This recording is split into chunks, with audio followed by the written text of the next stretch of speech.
तथागत सम्यक संबुद्ध महाबोधी सर्व परमपूज्य बाबासाहेब आंबेडकर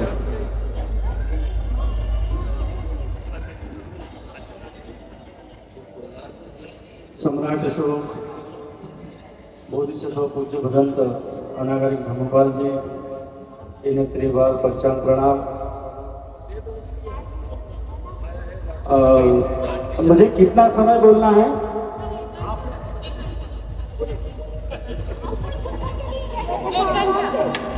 लेकिन क्या है, मैं पहले समय पूछ लेता हूँ। आपका हमने अंतिम धर्मोपदेशना इसलिए दी है कि आप जितना आप ही को सुनने के लिए तो बैठे, प्रमुख रूप से आपको सुनने के बैठे, आप जितना बोल सकते हैं, कोई प्रॉब्लम नहीं। क्योंकि आपको तो इस जो धम्म यात्रा के आप प्रमुख हैं, तो आप वस्तुस्थिति से आपसे बेटा कौन बता पाएगा। तो आपसे अनुरोध है कि आपको कोई समय की पाबंदी नहीं है, बस आपके ऊपर है कि आपको जितना बोल सकते। आज इस अवसर पर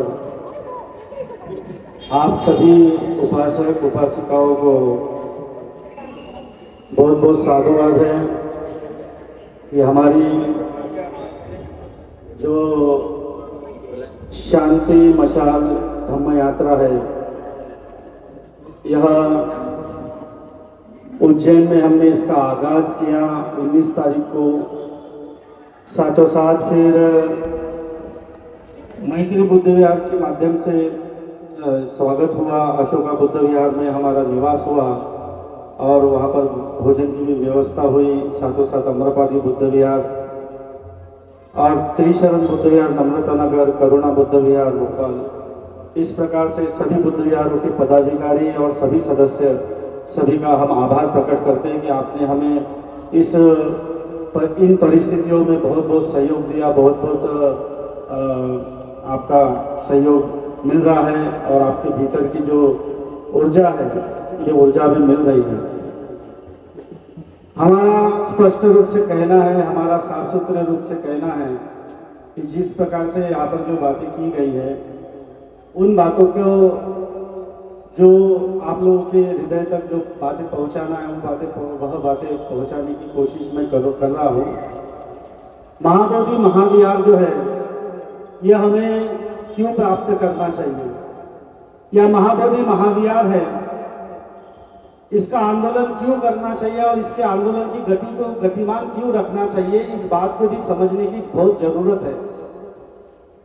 कौन व्यक्ति क्या करता है, किसे क्या करना है, ये उस व्यक्ति पर छोड़ दीजिए, लेकिन मुझे क्या करना है, मेरा क्या लक्ष्य होगा, इस बात पर ज्यादा ध्यान केंद्रित करेंगे तो हम बातें समझ पाएंगे।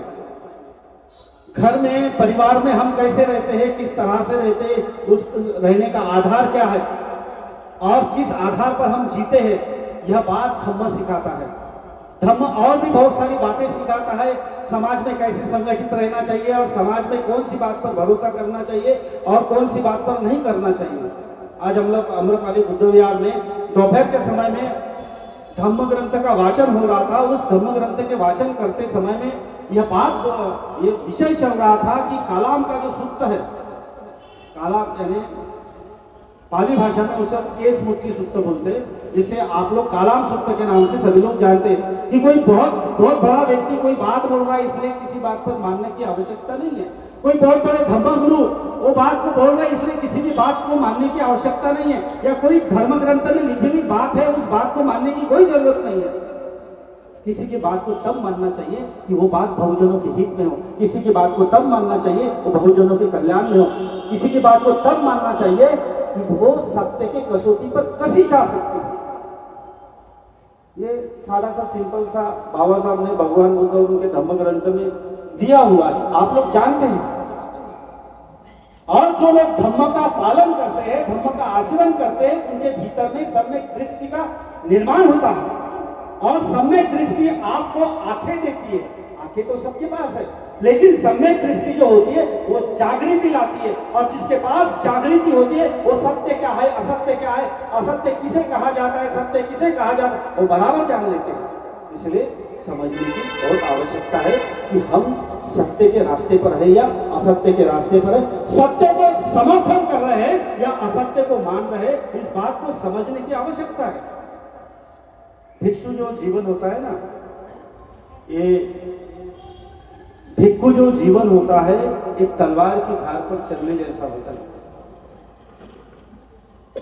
बेईमान होने के लिए ज्यादा टाइम नहीं लगता, लेकिन स्वाभिमान और शील और विद्या को टिकाए रखने के लिए पूरी जीवन लगता है, पूरा जीवन समर्पित करना पड़ता है। बाबा साहब ने एक बार सभी को बोले थे,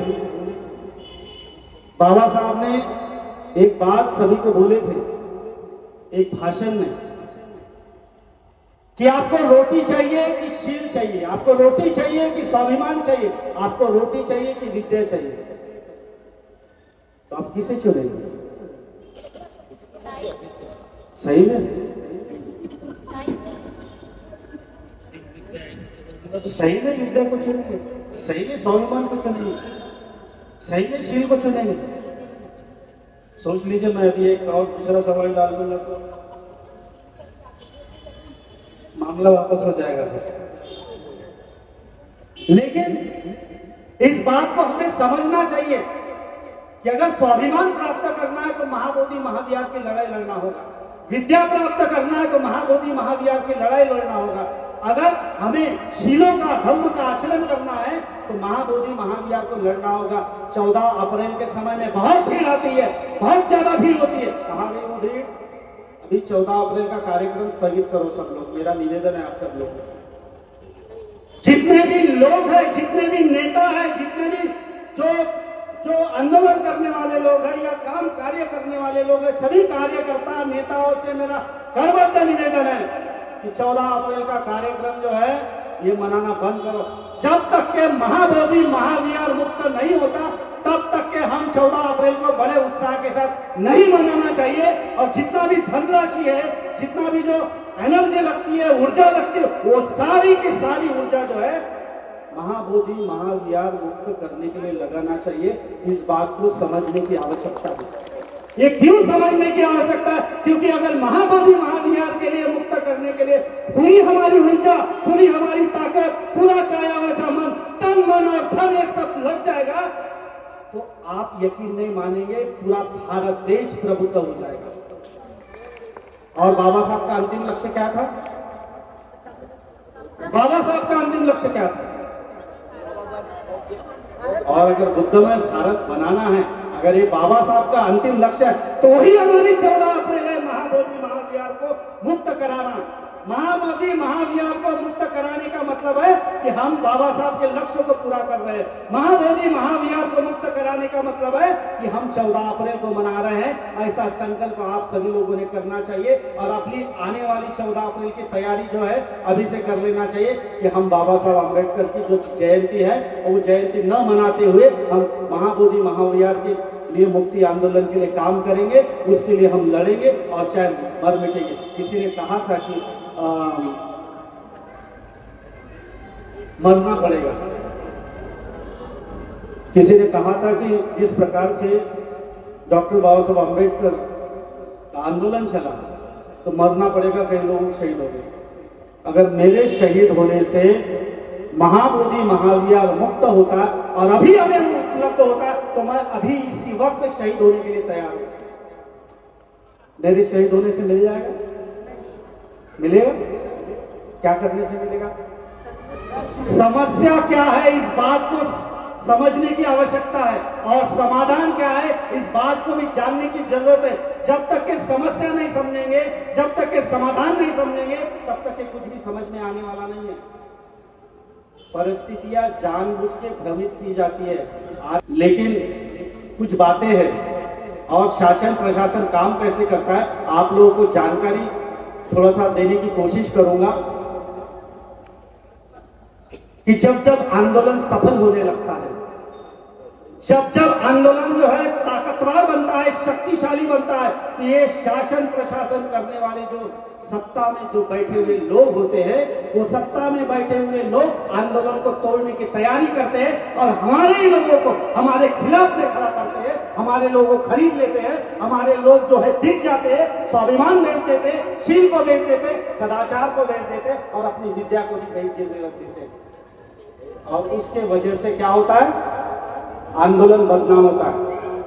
महाबोधि महाविहार में चलने वाले आंदोलन को बदनाम करने के लिए बिहार सरकार सफल हो गई। लेकिन मैं बिहार सरकार को और देश के प्रधानमंत्री को बता देना चाहता हूं, भले आपने हमारे आंदोलन को तोड़ने की साजिश जो रचे थे उसमें भले ही आप सफल हो गए, लेकिन हमारे हृदय में भगवान बुद्ध के प्रति श्रद्धा और जो महाबोधि महाविहार को मुक्त करने की जो श्रद्धा है, इस श्रद्धा को बिहार सरकार आप तोड़ नहीं पाओगे, नीतीश कुमार आप तोड़ नहीं पाओगे और प्रधानमंत्री माननीय नरेंद्र मोदी जी आप भी तोड़ नहीं पाओगे। इस बात को आप शासन प्रशासन में समझने की आवश्यकता है। हम टूटने वाले लोग नहीं है, हम झुकने वाले लोग नहीं है। मर जाएंगे, मिट जाएंगे, लेकिन महाबोधि मुक्त कर ही रहेंगे। इस बात को आप सभी लोगों को समझने की आवश्यकता है। हम डरने वाले लोग नहीं है, हम कायर लोग नहीं है, हम स्वाभिमानी लोग हैं। वो बाबा साहब का खून हमारे भीतर में दौड़ रहा है। किसी ने मुझे पूछा कि बंटी जी आप आंदोलन में जा रहे हो? मैंने कहा मैं आंदोलन में जा नहीं रहा हूं, अभी मैं स्वयं आंदोलन बन चुका हूं। मैं अभी आंदोलन में जा नहीं रहा हूं, मैं जा खड़ा होऊंगा, वहां आंदोलन होगा। ये बात समझ लीजिए आप सभी लोग, और आप लोगों ने भी अपने भीतर में ये बात बिल्कुल पक्की बना के रखिए कि अभी बहुत हो गया, हम नहीं सहन करेंगे शासन प्रशासन के इस अन्याय अत्याचार को। बाबा साहब बोलते हैं, बाबा साहब की वो बात आप सभी लोग याद रखिए। बाबा साहब क्या बोलते हैं? बाबा साहब बोलते हैं कि अगर सताए हुए लोगों को वक्त पर न्याय नहीं मिला तो वो सताए हुए लोग जो है संवैधानिक संस्था की धज्जियां उड़ा के रखेंगे और संविधान की भी और लोकतंत्र की भी धज्जियां उड़ा कर रख देंगे। ये बात शासन प्रशासन को समझ में आनी चाहिए कि बाबा साहब ने संविधान लिखा है और बाबा साहब के जो लोग हैं ये संविधान को बिल्कुल जितना भगवान बुद्ध को मानते हैं उतना संविधान को मानते हैं, जितना भगवान बुद्ध के धर्मों को मानते हैं उतना संविधान की रक्षा करने को मानते हैं, उस पर विश्वास करते हैं। ये शासन प्रशासन के लोगों, हम आपसे अनुरोध कर रहे हैं कि आपको सम्राट अशोक बनने का एक अवसर आया है, आपको सम्राट अशोक बनने का एक अवसर मिला है। हम आपसे निवेदन करते हैं बिहार सरकार के मुख्यमंत्री और देश के प्रधानमंत्री को कि आपको सम्राट अशोक बनने का अवसर आया, बौद्ध महाबोधि महाविहार है, ये बौद्धों को दे दीजिए और सम्राट अशोक बन जाइए। पूरा का पूरा बौद्ध समाज जो है, ये जो बिहार के मुख्यमंत्री है और भारत देश के प्रधानमंत्री है, उसका आजीवन तक ऋणी रह सकता है और ऋणी रहेगा। इतना हम बोल रहे हैं, इतनी बात सभी को समझ में आनी चाहिए। इस बात को आप सभी लोगों ने समझना है कि हम ऋणी रहेंगे और सभी लोगों ने जो हमारी समस्या है, समस्या का समाधान क्या है, इस बात पे भी समझने की आवश्यकता है। अब समस्या क्या है, कि हमें करना क्या है, तो अभी करना सिर्फ इतनी ही बात है कि महाबोधि महाविहार के लिए जैसे जो अभी वर्तमान में जो परिस्थितियां चल रही है, भ्रमित होने की आवश्यकता नहीं है। कालाम सूत्र हमने आप लोगों को बता दिया है, आप लोगों को सत्य जानना है, आपके ऊपर में निर्भर है, सम्यक दृष्टि आपके पास है। आप जांचो परखो, समझ में आ जाएगा, समझ में आ जाएगा कौन सही है कौन गलत है। हम लोग जो है महाबोधि महाविहार मुक्ति आंदोलन समिति के माध्यम से बालाघाट में हमने 11 मार्च को एक बहुत बड़ा आंदोलन किया था। 10,000 लोग वहां उपस्थित हुए थे और आकाश लामा जी के समर्थन में वो हमने आंदोलन किया था और सरकार को हमने ज्ञापन भी दिया। उसके पश्चात 2014 में हमने जब 2013 में महाबोधि महाविहार जो है वो महाबोधि महाविहार पर बम ब्लास्ट हुआ था, याद है आप लोगों को? याद होगा, बम ब्लास्ट हुआ था। तो बम ब्लास्ट हुआ था तो उसके विरोध में हमने 8,000 लोगों के हस्ताक्षर का ज्ञापन और महाबोधि महाविहार मुक्त होना चाहिए, हजारों लोगों की संख्या में हमने आंदोलन किया था बालाघाट में और सरकार को हमने ज्ञापन सौंपा। सरकार का हमें पत्र भी आया, वो पत्र बिहार सरकार का पत्र आया, हमने राष्ट्रपति, प्रधानमंत्री और बिहार के मुख्यमंत्री को लिखे थे उस समय। तो हमारे पास वो पत्र भी आया। 2018 में हमें लगा, मैं जब महाबोधि महाविहार में गया तो वहां जाने के बाद में मुझे पता नहीं था कि वहां पर कोई वैदिक पद्धति से वो आरती वारती करते हैं, मुझे पता नहीं था। हम जाते थे सुबह 6 बजे, हम ध्यान साधना करते थे, 1-1.5-2 घंटे तक वहाँ बैठते थे और सीधा वापस चले जाते थे, क्योंकि सुबह ही वो प्रतिमा के समक्ष में 6 बजे से वहाँ वंदना होती है, तो वहाँ वंदना करके बाकी परिक्रमा करके हम चले जाते थे। लेकिन अचानक उस दिन मैं वापस बिहार के अंदर गया। बिहार के अंदर जब मैं गया तो मुझे वो एक पुजारी दिखा, वो वहाँ पे घंटी हिला रहा था और ऐसा दिया कपूर वगैरह हिला रहा था। तो मैंने उनको बोला, आप ये आप बुद्ध विहार के अंदर कर क्या रहे हो? मैंने पहली बार देखा तो मुझे पता नहीं था। तो उन्होंने बोला, मैं तो आरती कर रहा हूँ, बोले यहाँ पर हमारा शिवलिंग है। तो बोला, कहाँ है तुम्हारा शिवलिंग, कहाँ तुम आरती कर रहे हो? नहीं, बोले आप हमारे से रिवाज मत करो, बोले कमेटी को पूछे, बोले कमेटी वहाँ पर बैठी है तो उसके साथ में हमारा झगड़ा होगा। और जहाँ गलत दिखता है ना, वहाँ मैं स्वयं कभी बर्दाश्त नहीं करता, बिल्कुल नहीं करता, और उससे भिड़ जाता। तो उससे बहुत झगड़ा हो गया। झगड़ा होने के बाद में फिर वहाँ पे उन्होंने गार्ड को बुलाया। गार्ड को बुलाने के बाद में फिर मैं बाहर आया। तो बाहर में फिर वो पिंडदान करते हैं, पिंडदान करते, तो वो लोग दिखे। तो वहाँ पर पिंडदान करने वाले लोगों को हमने देखा, तो उनसे भी मैं बोला, यहाँ पर तुम क्या कर रहे हो, ये क्यों कर रहे हो ऐसा? तो उनके साथ भी झगड़ा हो गया। और फिर बहुत सारे जो भिक्षु से मुलाकात किया, मेरा पूरा टेंशन, पूरा माथा ही ठनका हुआ था कि मैं किसी भी हालत में यहाँ पर कोई ना कोई पद्धति से पंडों को यहाँ से मैं भगा कर रखूँ। और फिर मैं नागपुर गया, बहुत सारे भिक्षुओं से बात करने के बाद में थोड़ा सा कुछ पता चला कि कानून के माध्यम से हो सकता है। और फिर नागपुर गया तो वहाँ पर परिचय के लोगों से पूछा, तो हमारे एक मित्र है, उनका बेटा जो है सुप्रीम कोर्ट में प्रैक्टिस करता है, जिसका नाम श्रेय डम्बारे है। तो अभी वो ऑन रिकॉर्ड एडवोकेट है। तो उनसे हमने 2018 में इंटरवेंशन पिटीशन हमने दायर किया। और उस समय में हमने आह्वान किया, सैकड़ों लोगों को, हजारों लोगों को बोला, हमने मैगजीन भी छापे और कई लोगों को हमने मैसेज भी किया कि आप इंटरवेंशन पिटीशन डालो। 1000 लोगों के पिटीशन वहाँ जाना चाहिए, लेकिन ऐसा कुछ भी नहीं हुआ।